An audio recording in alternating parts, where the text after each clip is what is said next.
For 1,000 years, the universe has known peace. Not out of friendship or harmony, but out of fear. Fear of the mighty Kian Empire, conquerors of 12 galaxies, unstoppable, unrivaled, unchallenged. But in the darkness of space, something unexpected is brewing. The Kian, long confident in their supremacy, are about to face an enemy unlike any they have ever encountered. An enemy that does not cower, does not fear, but laughs in the face of power. When the Kian Armada arrives at the edge of the solar system, prepared to crush humanity, they are greeted not with terror, but with mocking laughter. As the mighty fleet advances, the arrogance of the Kian is shattered, replaced by a creeping, suffocating dread. For humanity has spent 1,000 years preparing not for survival, but for triumph. What unfolds is not just a battle, but a revelation. A test of will and evolution.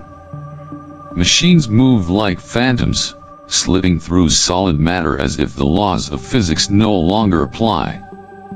Kian warships dissolve into dust, and with every passing second, it becomes clear the conquerors are no longer the masters of the galaxy. Humanity has risen, evolved, surpassed. But this story is not just about war and conquest. It's about transformation.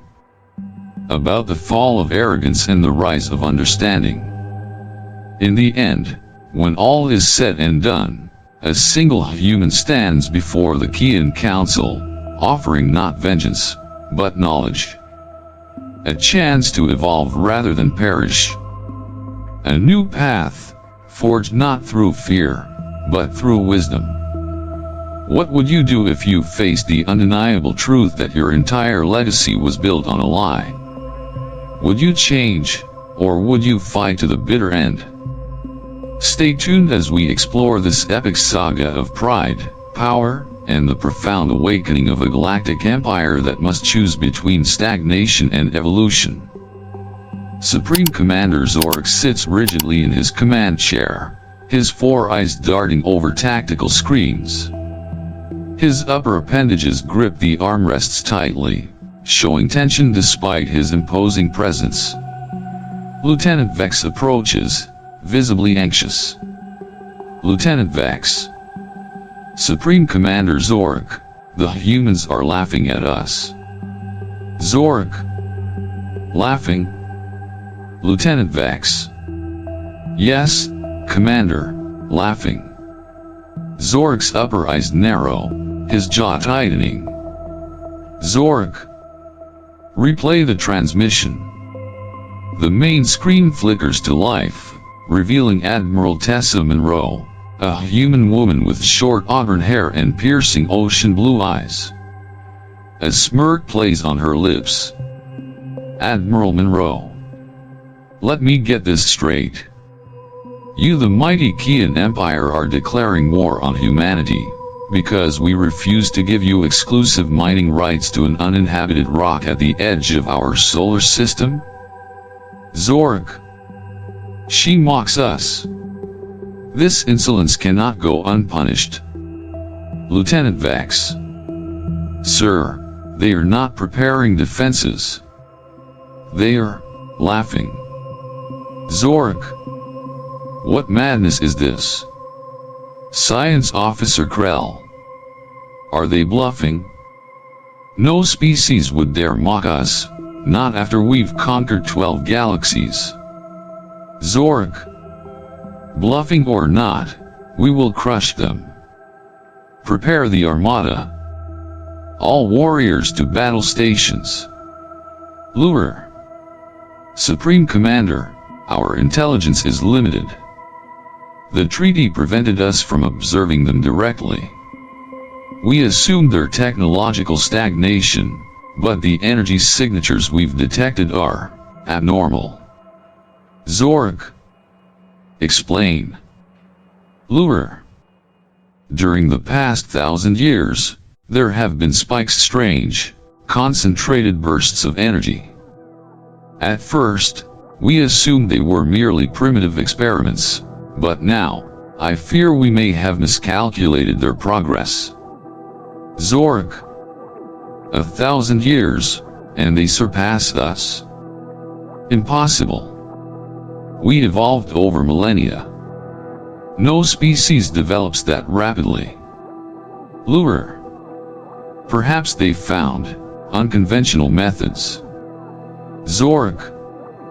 Irrelevant. The Kian Empire does not fear fleeting anomalies. We will demonstrate our might. Zork. Set course for the Sol system. We will reduce their planets to ash and carve our mark into their stars. Lure. Sir, there is one more consideration. Zork. Speak. Lure. Humans have a peculiar trait, one we've noted in previous encounters. When threatened, they become more aggressive rather than submissive. Their response to danger is not fear, it is defiance. Zork. That is their weakness. Arrogance without power is a death sentence. Lure. And yet, they laugh. Zork. Let them laugh. Soon, they will scream. Zork. I will teach them fear. I will make them beg for mercy. And then, I will silence their laughter forever. The atmosphere on the bridge is thick with tension, like a storm ready to break. Officers whisper among themselves, exchanging uneasy glances, their voices hushed and fearful. The dim, green light from the control panels bathes their faces in a sickly glow, making their expressions appear even more strained. Zork's massive form remains unmoving at the center of the bridge, his eyes locked on the tactical display before him. A subtle hum vibrates through the room, emanating from the warship's core, like a heartbeat pulsing through the metallic bones of the vessel. Lure steps forward cautiously, his exoskeleton clicking softly against the polished floor, his posture hesitant. He knows how volatile the Supreme Commander's mood can be, especially when his pride is challenged. Lure. Supreme Commander, we lack recent intelligence. The treaty prevented observation for 1,000 years. We assume they remain primitive. Zork's upper eyes narrow, his lower eyes glinting with barely contained fury. The veins along his neck bulge, and a low growl rumbles from his chest. Zork. Impossible. No species evolves so quickly. Prepare the armada. We will crush them. Lure hesitates, his mandibles twitching nervously as he glances at the data streaming across his wrist console. His voice drops to a near whisper, as if afraid that speaking too loudly might provoke Zork's wrath. Lure. Commander, perhaps a scout mission to assess. Zork's arm snaps forward like a striking serpent, his clawed hand slamming down on the armrest, leaving deep grooves in the metal. His voice roars through the bridge, powerful and unyielding. Zork. Cowardice. We do not scout. We conquer.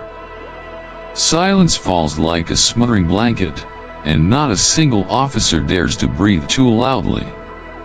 Zork's glare pierces through Lure, daring him to challenge the order.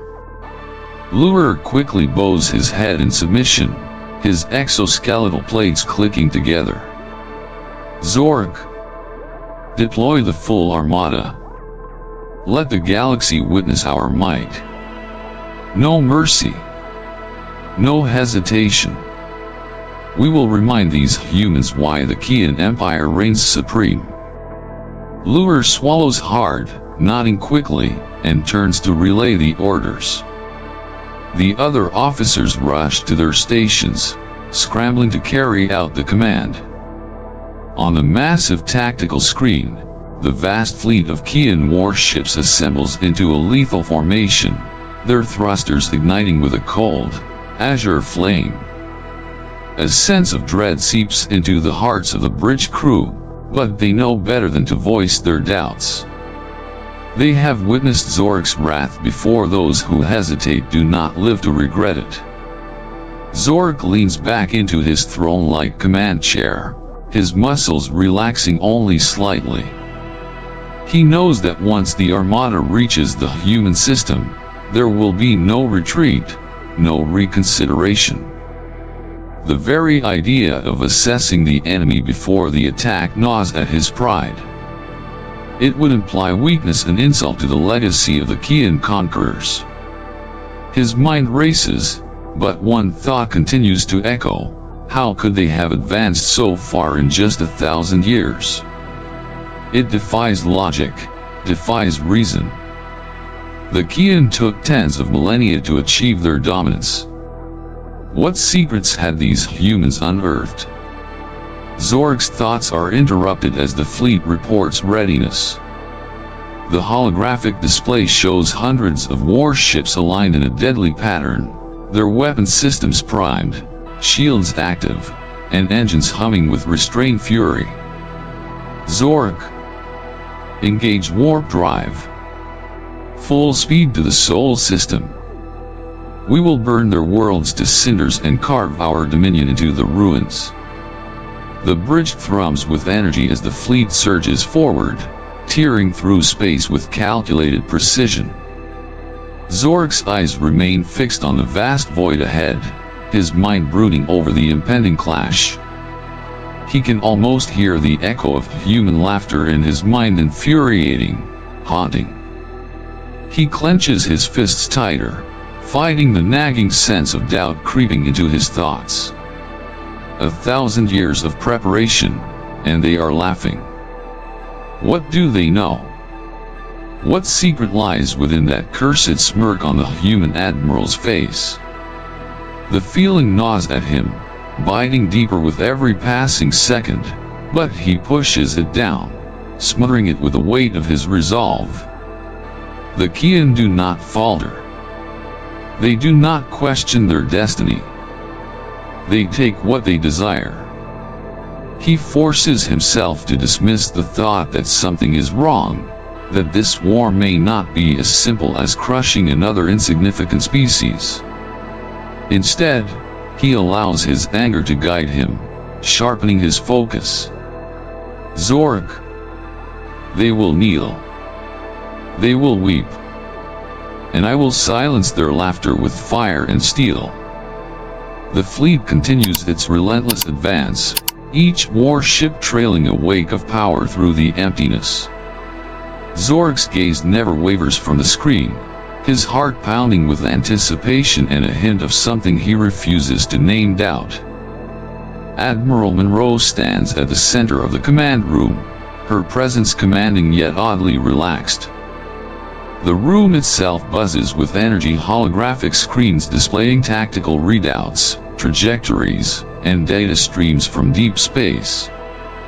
Officers in sleek, navy blue uniforms rushed between stations, their faces betraying a mixture of curiosity and anticipation. Monroe watches the transmission replay, Zork's booming voice declaring war, his confidence radiating through every word. Her ocean blue eyes remain fixed on his imposing figure, studying the subtle nuances in his tone, the flicker of arrogance in his four eyes. As the transmission ends, she lets out a soft, amused laugh, shaking her head slowly. Admiral Monroe. They still think we're helpless. A few of her officers glance at her, unsure whether to share her confidence or to remain on edge.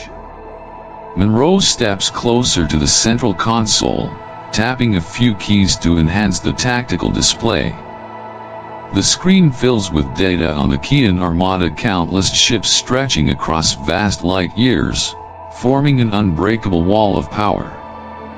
Her second-in-command, Colonel Hayes, approaches cautiously. He's tall and solidly built, with a stern expression etched into his face. Colonel Hayes. Ma'am, they are bringing everything they've got. Our sensors indicate hundreds of thousands of warships. Their formation alone could blot out the stars. Monroe smirks, folding her arms across her chest. Admiral Monroe. Of course they are. They want to make a statement. Show of force. Classic Kian arrogance. Colonel Hayes. Permission to prepare the planetary shields, Admiral. Monroe raises an eyebrow, a glint of mischief in her eyes. Admiral Monroe. Not just yet. I want to see how close they are willing to come before realizing they've made the biggest mistake of their lives. Hayes hesitates, then nods. Colonel Hayes. Understood. Monroe turns back to the central screen, her gaze calculating and unwavering. A thought crosses her mind, and a sly grin tugs at her lips. Admiral Monroe. Someone send a message back, something welcoming. Let's see how they react. A younger officer at the communications console, Lieutenant Parker, looks uncertain but nods. Lieutenant Parker. A welcoming message, Admiral? Admiral Monroe. Sure. Be polite. Something like, welcome to Sol. We've been expecting you. Hope you're ready for a good time. The officers exchanged glances, unsure whether the Admiral is serious or just making a point. Monroe catches their expressions and chuckles. Admiral Monroe. Trust me. This is going to be fun. She leans back against the console, letting the tension dissipate from her shoulders. Despite the looming threat, there's an unspoken confidence that permeates the room, emanating from her like a steady pulse. The staff picks up on it, some even cracking nervous smiles, encouraged by her unwavering demeanor. Colonel Hayes furrows his brow, glancing back at Monroe. Colonel Hayes. Ma'am, with all due respect, do you think they realize just how much we've changed since the last encounter? Monroe shakes her head, still smiling. Admiral Monroe. No. That's what makes it interesting. They think we are the same scared little species from 1,000 years ago. They have no idea what we've built, what we've learned, or how far we've come. She straightens up, her expression turning more serious, but the spark of amusement never leaves her eyes. Admiral Monroe. They don't know we've been preparing for this day since the treaty was signed. They thought we were hiding in fear, but all we were doing was waiting. Watching. Growing stronger. Colonel Hayes nods slowly, the realization settling in. Colonel Hayes. They are about to learn the hard way, aren't they? Admiral Monroe. Oh, they are. They've been kings of the galaxy for so long, they don't know what it's like to be challenged. Today, they are going to remember. Monroe glances back at the display, eyes narrowing as the Kian Armada inches closer. A sense of purpose hardens her resolve, and she takes a deep breath. Admiral Monroe. And when they see what we've become, I hope they are ready. Because we've been waiting for this. We've been waiting a long, long time. A light on the console blinks, and Parker signals that the message has been sent. Monroe smirks one more time, then turns to her crew. Admiral Monroe. Good. Now let's see how they react to being welcomed like honored guests. The room buzzes with quiet determination as the staff moves with renewed focus. Confidence seeps back into the atmosphere, carried by the iron will of their leader. Monroe knows that the Kian are marching toward their own downfall, walking blindly into a storm they don't even realize is there. She knows that arrogance has always been the Kian Empire's greatest weakness. And she plans to make sure they understand just how much the balance of power has shifted. The mighty Kian Armada looms, a massive fleet stretching across light years. The warships move in perfect formation, sleek and menacing, their dark hulls gleaming under the distant starlight. Plasma cannons hum with lethal energy, prepared to unleash devastation upon any who dare oppose them. The flagship glides through the vast emptiness, its engines thrumming like the heartbeat of a colossal beast. Suddenly, alarms sound throughout the ship, shrill and piercing, cutting through the tense silence. Lure. Supreme Commander. Saturn's rings, they are moving. Zorg. Explain. Lure. It's not ice and rock, it's ships. 10 billion autonomous warcraft hidden in plain sight. A wave of disbelief ripples through the bridge crew. The tactical displays flicker, struggling to process the sheer volume of data as countless ships detach from Saturn's rings and maneuver into formation. Their movements are unnervingly precise, as if guided by a single, unified will. A calm, confident voice echoes through the communication channel. Admiral Monroe. Welcome to Sol, Supreme Commander. You brought your whole family, how thoughtful. Zorg. Attack. The Armada opens fire, plasma beams, and energy projectiles lancing out in a storm of destruction. The void between the fleets erupts into a dazzling spectacle of light and fury. But the human ships move with impossible precision, weaving through the barrage with fluid, unnatural grace. Some of them accelerate at speeds that should tear apart any organic pilot, yet they maneuver without hesitation or error. Lure. They are not manned. Autonomous. Controlled by artificial intelligence. Zorg. Machines that think and move like living pilots? Impossible. Lure.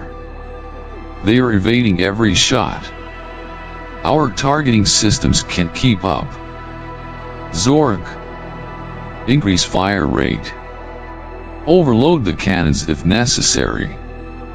More warships join the assault, their combined firepower saturating the battlefield with energy pulses. Yet the human vessels dance through the chaos, as if mocking the might of the Kian fleet. Admiral Monroe. Is that really your best? I expected more from the legendary Kian Empire. Zorg. Cease transmission. Continue the assault. The Kian ships unleash another wave of plasma fire, but the swarm splits into countless clusters, reforming and merging in complex patterns that defy prediction. The bridge crew struggles to make sense of the shifting formations, their minds overwhelmed by the sheer complexity. Zorg. Why aren't they attacking? What are they waiting for? Lure. I don't know, Supreme Commander. It's as if they are testing us. Zorg. Testing? Testing what? One of the human ships suddenly breaks formation and accelerates toward a Kian destroyer. It passes through the destroyer's shields without resistance and phases straight through the hull. A moment later, the destroyer disintegrates into a shimmering cloud of particles, reduced to molecular dust. Lure. Their technology, it destabilizes matter itself. It's incomprehensible. Admiral Monroe. We call it shift technology. It lets our ships exist between phases of matter. Took us about 800 years to perfect. Zork. How could they? Lure. They've been developing while we stagnated. They've surpassed us. Admiral Monroe. You know, I almost feel bad. You came all this way just to get embarrassed. Zork. Silence. We are the Kian Empire. We do not yield to lesser beings. Admiral Monroe. Maybe that's your problem. You've been kings for so long, you forgot how to evolve. Zork. We will not be mocked by primitives. All ships, regroup and form a defensive perimeter. The human fleet doesn't pursue.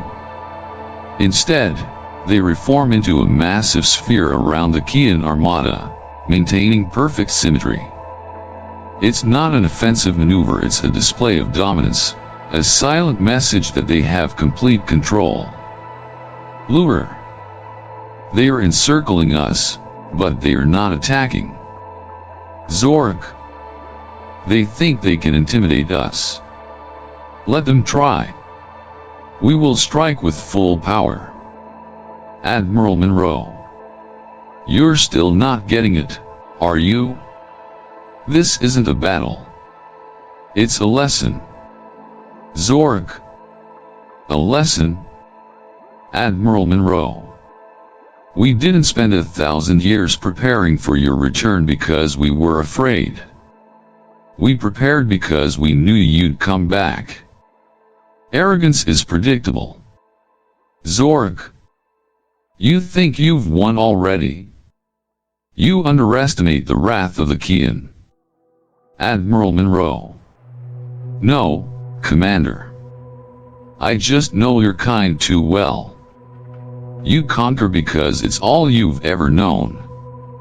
You never considered the possibility that someone might surpass you. Lure. Supreme Commander, the energy readings are fluctuating. They are building up a massive charge. Zork. Prepare countermeasures. All shields to maximum. Admiral Monroe. Relax, Commander.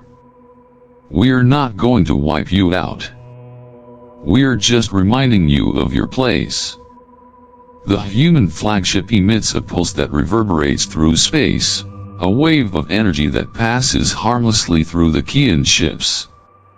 Nothing appears to change, but the bridge crew feels an unspoken dread settle over them. Lure. Supreme Commander, they are broadcasting coordinates to every known system. They are telling the galaxy about our defeat. Zork. They dare humiliate us? Admiral Monroe. Consider it a gift. A wake-up call. You've ruled through fear for too long. It's time to adapt or fade away. Zork. I will not allow this. Admiral Monroe. It's not about what you allow. It's about whether you can survive the new age. You're welcome to try again, if you dare. The human ships move in unison, their formations shifting like flowing water. The Kian Armada remains motionless, trapped within a sphere of human dominance. Zork's pride crumbles, but he can't admit defeat. Not to these humans. Zork. Retreat. All ships, fall back to the staging point. The Kian fleet slowly withdraws, the human ships making no move to pursue. Zork's mind races with bitter thoughts. his confidence shattered. He cannot fathom how this primitive race outmaneuvered the might of the Kian Empire. Lure. What will we do now, Supreme Commander? Zorak. We will learn.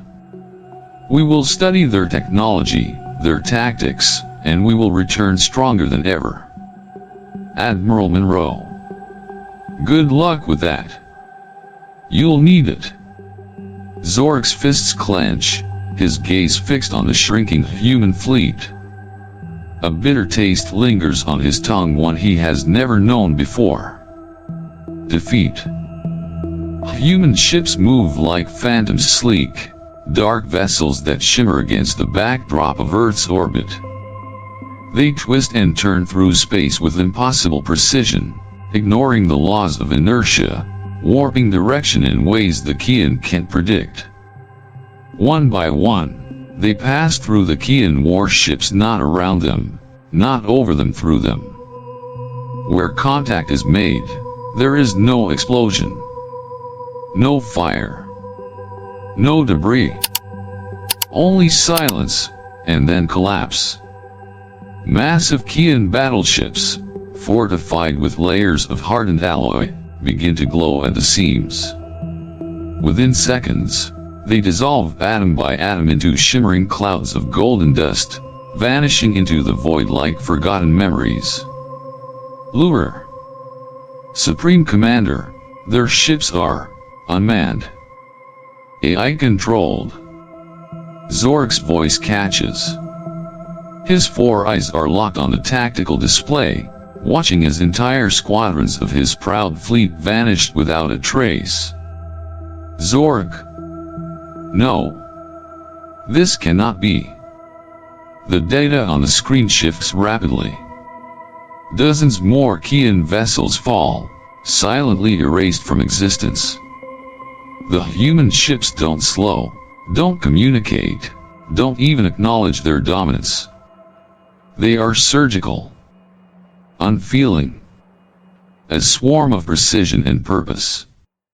Zorak rises from his chair, his voice louder now but hollow, stripped of the arrogance it once carried. Zorak. Why don't they destroy us outright? Why are they holding back? Lure. It's not conquest. They are not here to claim territory. Zorak. Then what is it? What kind of war is this? Lure. A demonstration. Zorak looks again at the display. It's not chaos. The destruction follows the pattern: non-essential ships, outer flanks, older carriers. The humans are picking them off deliberately, sending a message. Another wave of human ships flows in. Smaller this time, needle-shaped. They don't fire weapons. They simply pass through a line of Kian dreadnoughts, and when they do, the dreadnoughts split, cleanly, in perfect symmetry. Cut open like fruit. No flame. No noise. Just gone. Zorak. What are these machines made of? What kind of power could phase through solid matter and leave no trace? Lure. Not power, Commander, knowledge. They understand the fabric of matter itself. They are not breaking our defenses. They are bypassing the concept of defense entirely. Zorak grips the console. His claws leave long grooves in the metal. Zorak. This is sorcery. No science behaves this way. Lure. It is science, just far beyond ours. On the far side of the screen, a large human vessel slowly rotates into view. It's unlike the others: massive, silent, smooth like obsidian glass. No visible weapons. No propulsion. Yet its presence alone radiates authority. It doesn't move toward the Kian armada. It simply watches. Zork narrows his eyes. Zork. What is that vessel? Lure. I don't know. It's not in any configuration we've seen. As soft pulse ripples from the ship visible energy, like a wave across the stars. Every Kian system on the bridge flickers. Lights dim. Gravity distorts. For a second, time itself seems to hesitate. Zork. We are being scanned. Lure. No. We are being measured. Suddenly, the human swarm stops. Every single ship, frozen in perfect alignment. The battlefield is silent. Then, as if coordinated by a single thought, they begin to slowly retreat, fading into the blackness of space, one by one. Zork stares, stunned, unsure whether he's been spared or warned. Zork. They could have destroyed us all. Lure. They didn't need to. They've already won. Zork turns away from the screen, his voice lower now. Zork. This was not war. This was a reminder. Lure. Of what, Commander? Zork. That we are no longer the most feared species in the galaxy. And in the silence that follows, the truth settles across the command bridge like cold mist, undeniable, inescapable. The empire built on fear has just been humbled by those who no longer fear anything at all. Data streams flow across the central display, intricate layers of holographic readouts pulsing with life. Ship silhouettes blink out one by one, Kian warships, disintegrating mid-orbit, reduced to molecular dust. The room hums with quiet intensity, but Admiral Monroe stands perfectly still, arms crossed, a glimmer of satisfaction in her eyes. Admiral Monroe. 1,000 years to prepare. She watches another Kian dreadnought collapse on screen, a silent blossom of dust vanishing into the black. Admiral Monroe. I guess it was worth the wait. No one laughs. Not out of fear but out of reverence. Everyone in the room understands, this wasn't a battle. This was the unveiling of a truth long kept hidden. Humanity had become something else, something untouchable. The bridge is cold and quiet. Smoke curls from damaged panels. The air tastes like burned circuitry and lost pride. Zork leans heavily on the edge of his command chair, his breath slow, his posture broken. Officers avoid his gaze, their silence heavier than gravity. Zork. Strategic repositioning, for future conquest. The words leave his mouth like ash, lifeless, stripped of conviction. He doesn't believe them. Not truly. A voice crackles through the comms, smooth and calm. Admiral Monroe. We understand. No mockery. No cruelty. Just understanding. And somehow, that stings worse. Zork lowers his head. The human fleet remains still, watching. Not chasing. Not punishing. Observing like scientists watching an ancient predator realize it is no longer the apex. 3 months later. The Grand Chamber of the High Council stands in silence, bathed in the cold glow of starlight filtered through crystal walls. Zork, once the unshakable warrior of the Empire, now stands smaller. Not in size but in certainty. His voice echoes through the hall. Zork. We have become stagnant. We must evolve. For 10,000 years, we have conquered rather than created. It has made us vulnerable. The council listens in silence. No interruption. No protest. Only the weight of history pressing down on their shoulders. Counselor Vexar. And you suggest? Zork. A century of research and innovation. Less conquest, more growth. We must rebuild not in force, but in mind. His hands remain at his sides, unclenched. There is no defiance left in him. Only resolve. Zork. If we continue on our current path, we won't survive the next time. Eyes shift among the counselors. No one speaks, but something has changed. The old world is cracking, and through it, something new begins to rise.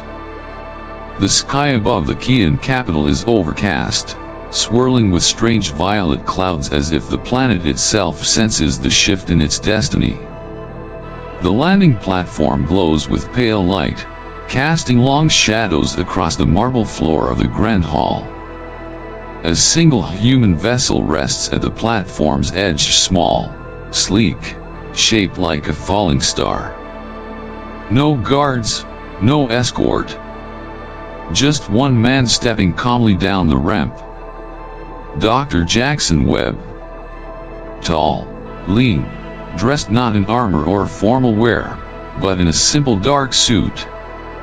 His stride is steady, unhurried, like a man unafraid of judgment. He carries no weapon. Only a small device no larger than a stone, glowing faint blue in his hand. Zork stands waiting at the top of the steps, flanked by counselors and soldiers. But no one speaks. No one moves. The silence is deeper than fear. It is anticipation. Dr. Webb stops before Zork and holds out the device. Dr. Webb. This contains the complete scientific history of our species. Every theory, every failure, every breakthrough. Zork stares at it, unmoving. The soft light pulses like a heartbeat. Dr. Webb. No weapons. Just knowledge. You'll have to build the rest yourselves. Zork. Why share this, after what we did? Dr. Webb. Because evolution requires competition. We want you as allies, not enemies. He steps closer. His voice lowers. Dr. Webb. There's something far greater coming. Something neither of us can face alone. And when it arrives, we will need each other. Zork looks down at the device in his hand. The metal is warm. Alive. Within it is a map not just of human science but of human spirit. He nods slowly, the gesture small but heavy with meaning. Zork. Then let us learn, and prepare. What just happened here? The Kian Empire, the ruthless conquerors of 12 galaxies, the civilization that turned entire star systems into dust, has just been outmaneuvered, outmatched, and ultimately outwitted by the very species they once labeled primitive. But this wasn't just a military defeat, it was a complete unraveling of their identity. They arrived expecting surrender. They left with silence, shame, and something they'd never felt before, doubt. But perhaps the most mind-blowing part of all? Humanity didn't destroy them. They didn't demand tribute or territory. No. Humanity gave them a gift: knowledge. An entire archive of science, innovation, and history, not as an act of dominance, but as an invitation. An invitation to evolve.